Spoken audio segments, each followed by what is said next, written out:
The most common piece of advice given for poor leg circulation after 60 is the one thing that might be holding your recovery back. Walk more. That is what almost everyone hears, and walking is good for you, so I want to be clear about that from the very start, because you should absolutely keep doing it. But there is one specific thing that actually moves the blood out of your lower legs and drives it back up to your heart, and ordinary walking barely switches it on. I'm Dr. Adrian Calloway, and this is Advanced Health, the channel where we take the confusing, half-explained advice you hear at the doctor's office and break it down into something you can actually use at home. Over the years, I have cared for a lot of people who did everything right. They walked every single day. They propped their legs up on a pillow at night. They wore the compression socks their doctor handed them, and they still sat down across from me with cold feet, ankles that ballooned by the evening, a burning ache in the calves, and that scary, unsteady feeling when they stood up too fast. They were doing the work. The problem was not budging, and they could not understand why. If any of that sounds familiar, I want you to know you are not imagining it, and you are not doing something wrong. This happens to careful, disciplined people all the time, and it is not a reflection of how hard you have tried. Maybe it's you standing in the kitchen at the end of the day, looking down and noticing your ankles don't look like your ankles anymore.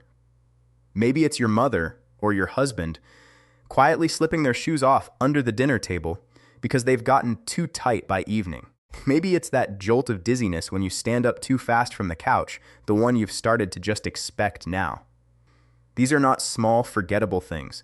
They shape how confident you feel walking downstairs, how you plan your day around your feet, whether you trust your own body to catch you.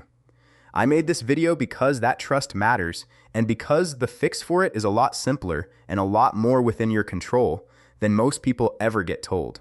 Here is what no one had ever sat down and explained to them. Poor circulation after 60 is not a small annoyance you simply live with. When blood stops moving well through the legs, small cuts and sores heal slowly, they turn into infections, and in the worst cases, people end up losing toes or a foot. It is also one of the earliest warning signs that the heart and the arteries themselves are under strain. By age 70, close to 1 in 5 adults has what doctors call peripheral artery disease, a narrowing of the arteries feeding the legs, and most of those people have no idea they have it yet. So this is worth understanding properly, not glossing over. And before you click away because you assume you already know all of this, walk more, put your feet up, drink your water, give me a few minutes, because the reason your feet are still cold at night has very little to do with how many steps you got today. It comes down to a single muscle that most people never think about even once. And once you know how to switch it on, the fix is far simpler than you would ever guess. Let me tell you what that muscle is. Your calf doctors call it the calf muscle pump, and a lot of us call it your second heart, which is not some cute figure of speech. Every time your calf muscle tightens, it squeezes down on the deep veins buried in your lower leg and physically pushes blood upward against gravity back towards your chest. Tiny one-way valves inside those veins snap shut behind each push so the blood cannot fall back down. That is the pump. That is your second heart working every time you take a step. The trouble is what happens to that pump after 60. The vein walls get weaker and stretchier. The little valves start to leak, and the calf muscle itself shrinks and loses power, especially if you spend a good part of your day sitting, which most of us do. So the pump slows down, and when it slows, blood stalls at your ankles instead of climbing. The swelling gets worse, the feet get colder, the skin down there starts running short on oxygen, and the less you move, the weaker the pump gets, which makes you move even less. It becomes a slow downward spiral, and a lot of people are somewhere on it without ever realizing. Now here is the good news, and it is genuinely good news. Fixing this does not depend on your step count. It depends on a handful of very specific movements that physically push the blood back up where it belongs. I am going to walk you through 5 of them, in order, counting down from 5 to 1. Each one does something the one before it could not. And I am saving the single most powerful movement for the end, the one exercise that vascular rehab programs all over the world lean on more than any other to get blood flowing again after 60. If you only take one thing away from this whole video, it is going to be number 1. But you will understand it far better if we build up to it together. One quick thing before we start the countdown. because it matters to me that you hear it. Everything I am about to show you is one piece of a much bigger picture.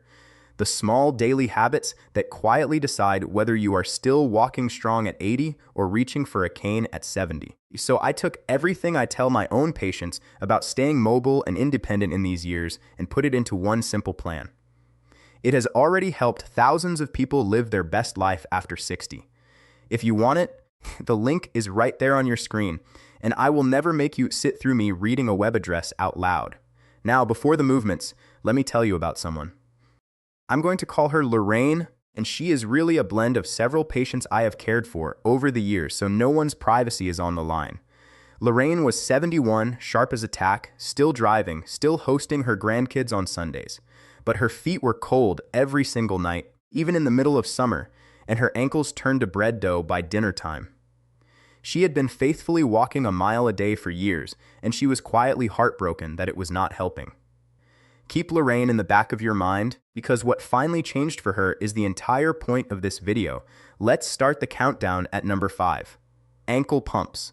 This one looks almost too simple to be worth your time, and that is exactly why people wave it off and skip it. It's often the very first movement patients are given after leg surgery, before they are even allowed to stand up, precisely because it keeps blood from pooling while they heal. The reason it works is straightforward.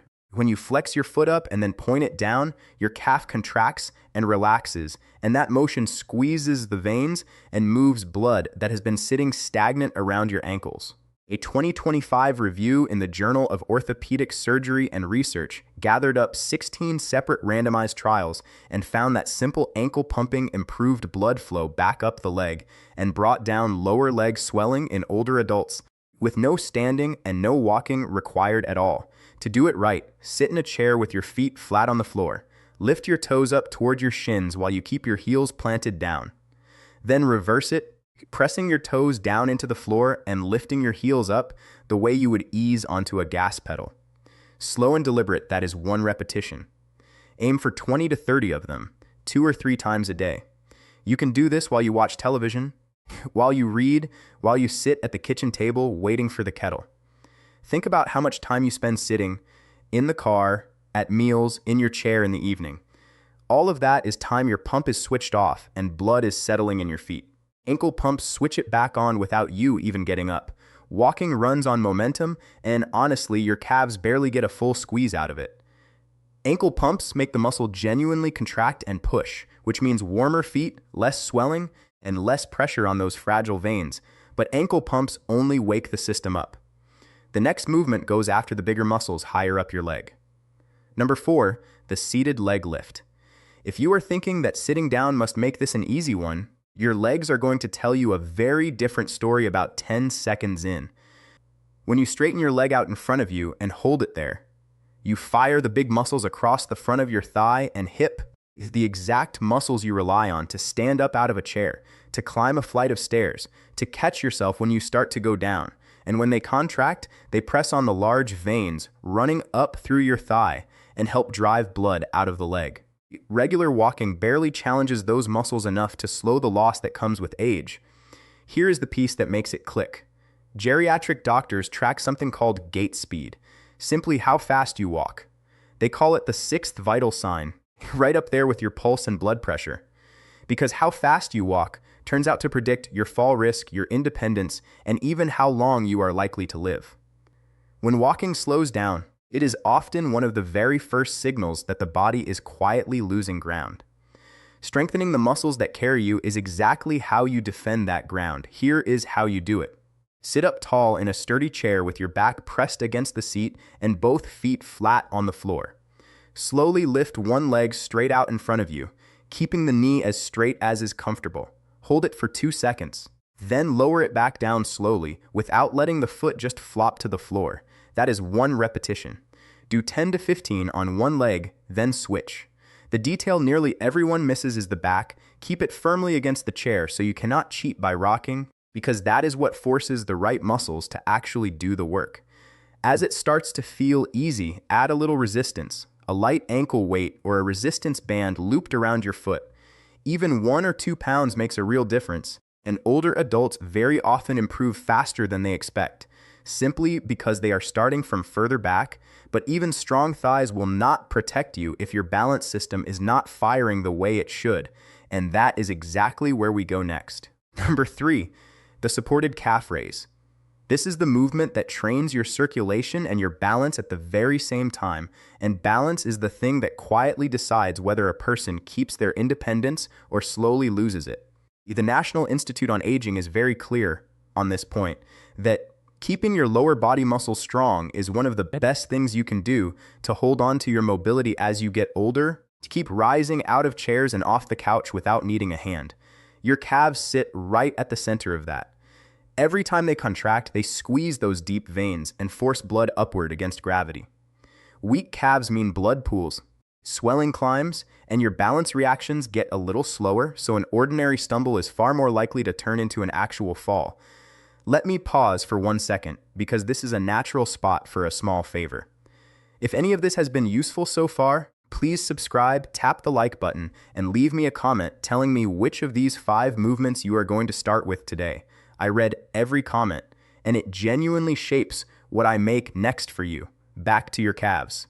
Stand behind a sturdy chair or at a kitchen counter and rest your hands on it lightly for balance, feet about hip width apart. Rise up slowly onto the balls of your feet, lifting your heels as high as is comfortable. At the top, pause for 2 or 3 seconds, keeping your eyes forward rather than down at your feet. Then lower yourself slowly, taking a full 3 seconds to come back down. That slow tempo and that pause at the top are where the real work happens, because it makes your calf muscles and your balance system fire together, the precise thing your body has to do when you catch yourself mid-stumble. Start with 10, build towards 20 or 25 as you get stronger. But standing on 2 feet is the gentle version. The next movement takes one of them away. Number 2, the single leg stance hold. Before you wave this one off as just balance and nothing to do with your blood, let me give you the number that made me take it completely seriously. In 2022, researchers publishing in the British Journal of Sports Medicine followed more than 1,700 adults for several years. They found that people who could not stand on one leg for just 10 seconds had an 84% higher risk of dying over the years that followed, compared with people who could hold it. 84%. And among adults in their early 70s, fewer than half could pass that simple test. A 10-second balance check told those researchers more about the road ahead than almost anything else they measured. You can try this right now, carefully, with a counter or solid chair nearby. Stand tall, put one hand near something you can grab, lift 1 foot an inch or 2 off the floor, and see if you can hold it steady for 10 seconds without grabbing on. That is the test, and it also happens to be the exercise. The reason it does so much for your blood flow comes down to time. The instant you stand on one leg, your calf, ankle, hip, and core all have to contract and keep contracting to hold you upright. That sustained squeeze keeps the pump running the entire time, pushing blood up instead of letting it settle back into your foot. Ordinary walking never asks for that. You're on 1 foot for a split second and then off it again. Standing on one leg forces the pump to stay switched on, and this is exactly where circulation and fall prevention overlap. When balance fades, people move less. When movement drops, blood flow slows, swelling rises, feet ache more, confidence drains away, and that is the very spiral we talked about at the start. To train it, stand next to a counter or wall with one hand resting lightly on it for safety. Shift your weight onto one leg and lift the other foot just an inch off the floor. Stand tall, eyes forward, and don't curl your toes to grip the ground. Hold for 20 to 30 seconds, breathing normally. Then switch legs. That's 1 set. Start with 2 rounds per side. As it gets easier, rest your hand more and more lightly on the counter until eventually you can hover it just above the surface. But balance on its own keeps you upright without fully restoring the flow. For that, you need the single strongest version of the calf pump there is, and that is number 1. The standing calf pump hold. This is the movement I promised you at the start, and once you understand what it's doing inside your leg, you'll see exactly why vascular rehab programs across the entire world use it almost the way they'd use a prescription.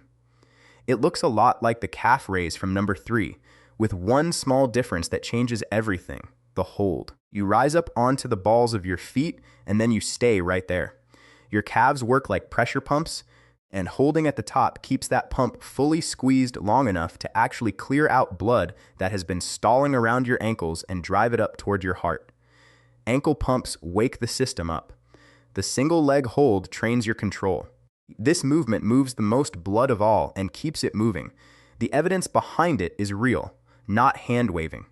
In a randomized trial published in the Journal of Vascular Surgery, people with genuinely poor leg circulation who did a simple program built around calf raise exercise were able to walk significantly farther before pain set in.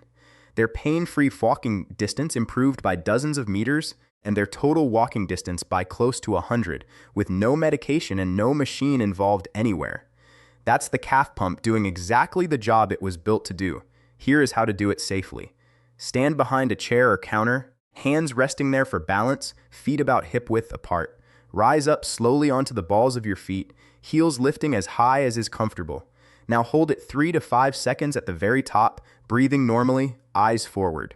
Then lower yourself back down slowly, about 3 seconds to come all the way down. That's 1 repetition. Start with 8 to 10, work up over time to 15 or 20, always with control, never rushing.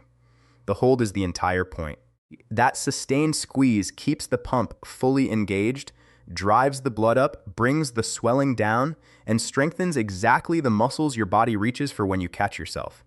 And because there's no jumping and no pounding anywhere in it, it's gentle enough for most people with arthritis or shaky balance, as long as you keep one hand on that counter.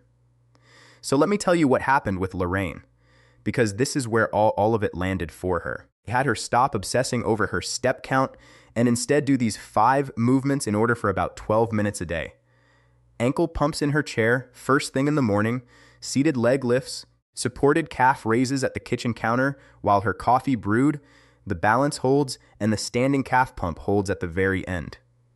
I'm going to be honest with you about her result, because I always am. Her circulation did not turn into a 30-year-old's overnight, and I would never promise you that. But within a few weeks, her ankles weren't ballooning up by dinner anymore. Her feet were warmer at night, and the thing she told me she cared about most, she stopped feeling like she might tip over when she got up off the couch. She felt steady again. For a woman who had been quietly terrified of falling, that was everything. Before I send you off, I owe you one honest caution, because I would much rather you be safe than sorry. If you ever get sudden, severe pain in one leg, or a leg turns pale and cold and numb out of nowhere, or you have a sore on your foot or ankle that simply will not heal, please do not sit at home doing exercises. Get that looked at quickly, because it can mean an artery is seriously blocked, and that is an emergency. Everything I have shown you today is meant for the slow, chronic, everyday poor circulation, not for a sudden crisis like that. So there they are, 5 movements that wake up your second heart and get blood moving back up out of your legs. A fast recap. Number 5, ankle pumps, to wake the pump up. Number 4, seated leg lifts, to move blood up through the thighs. Number 3, supported calf raises, for circulation and balance together. Number 2, the single leg hold, for that long, steady squeeze and the balance that keeps you upright. And number 1, the standing calf pump hold, the most powerful of them all, the one I would pick without hesitation if you made me choose only one. Keep walking, by the way. Walking is wonderful, and I never want you to stop doing it. But walking alone leaves a real gap, and these 5 movements are what fill it. They take less than 15 minutes a day, they cost you nothing at all, and you can do every one of them at home in front of the television. Your circulation is one of the very few things about getting older where you actually get a real vote. This is how you cast it. If this helped you today, go ahead and subscribe so the next one finds its way to you. Give this video a like and tell me down in the comments which movement you're starting with first. Take good care of those legs of yours. They have carried you this far, and with just a few honest minutes a day, they will carry you a good while longer. I'm Dr. Adrian Calloway, and this has been Advanced Health. I'll see you in the next one.